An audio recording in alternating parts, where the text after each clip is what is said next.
Ya, ya, ya está. Hostia. Hostia, cómo sale el ojo. Madre mía. Sí.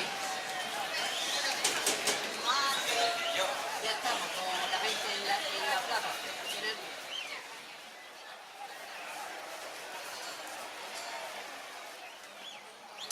Pues tienes un arte de torero.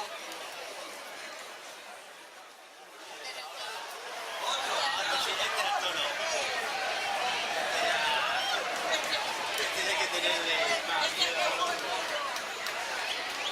Y el borrachera este es que tiene cojones. Tiene cojones. El borrachera.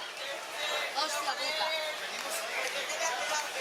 Hostia puta con el borrachera, que siempre tiene que ser el mismo.